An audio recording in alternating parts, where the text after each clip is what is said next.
Hey, welcome to Digging into the Bible. My name is Jim Barnard. This is a production of Tiller Coaching. All right, it's day 59, and we've been seeing for the last few days how Paul is having so much success in Ephesus, especially at this Hall of Tyrannus. And this venue has been amazing for him to be able to teach openly. But just like all good things, this is going to come to an end, and it's kind of unfortunate what we see today that brings it to an end. We have a long section, so we shouldn't delay. With that as the backdrop, let's go ahead and dig in. This is Acts chapter 19, starting at verse 21. Now, after these events, Paul resolved in the Spirit to pass through Macedonia and Achaia and go to Jerusalem, saying, "After I have been there, I must also see Rome." And having sent into Macedonia two of his helpers, Timothy and Erastus, he himself stayed in Asia for a while. About that time there arose no little disturbance concerning the way. For a man named Demetrius, a silversmith, who made silver shrines of Artemis, brought no little business to the craftsmen. And these he gathered together with the workmen in similar trades, and said, "Men, you know that from this business we have our wealth. And you see and hear that not only in Ephesus, but in almost all of Asia, this Paul has persuaded and turned away a great many people, saying that gods made with hands are not gods. And there is danger not only that this trade of ours may come into disrepute, but also that the temple of the great goddess Artemis may be counted as nothing, and that she may even be disposed from her magnificence, she whom all Asia and the world worship."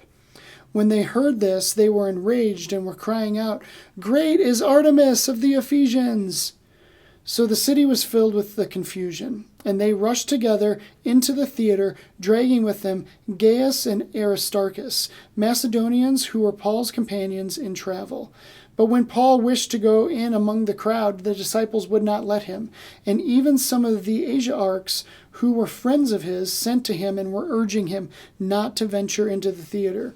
Now some cried out one thing, some another, for the assembly was in confusion, and most of them did not know why they had come together. Some of the crowd prompted by Alexander, whom the Jews had put forward. And Alexander, motioning with his hand, wanted to make a defense to the crowd. But when they recognized that he was a Jew, for about 2 hours they all cried out with one voice, "Great is Artemis of the Ephesians!" And when the town clerk had quieted the crowd, he said, "Men of Ephesus, who is there who does not know that the city of the Ephesians is the temple keeper of the great Artemis, and of the sacred stone that fell from the sky? Seeing then that these things cannot be denied, you ought to be quiet and do nothing rash.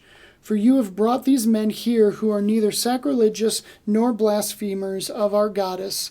If therefore Demetrius and the craftsmen with him have a complaint against anyone, the courts are open, and there are proconsuls. Let them bring charges against one another. But if you seek anything further, it shall be settled in the regular assembly. For we really are in danger of being charged with rioting today, since there is no cause that we can give to justify this commotion." And when he had said these things, he dismissed the assembly. All right, so no little disturbance and no little business. I love Luke's writing here. This Demetrius guy, which, by the way, that sounds like a great name for a bad guy, like a villain in a superhero movie. Demetrius. He is getting his business and his profits destroyed by the success of Paul. What Paul is accomplishing in this area. And when they say Asia, they don't mean Asia, they mean Asia Minor. Ephesus is in the land that is modern Turkey. The success is destroying his business. And if you notice, he lays it out, the profitability of all of us are at risk because of what Paul's doing. And then it's also like, oh, and Artemis. We love Artemis so much. Really, it's about his business, his profits. So he instigates this riot. There's this full-blown, not so quiet riot in the Hall of Tyrannus. Paul isn't scared about this at all. Isn't that amazing? It wasn't that long ago that Paul was so disturbed by all the persecution that he was facing that he just wanted to be done teaching to the Jews, and he couldn't handle the persecution anymore. And of course God said to him, I'm going to keep you safe. You have no reason to fear. And Paul has taken that to heart and is willing to enter into the crowd. Like he's just ready to go into the thick of it. There's nothing that he's scared of at this point. This is a really big change. And I actually just want to ask a question, because I've been wrestling with this.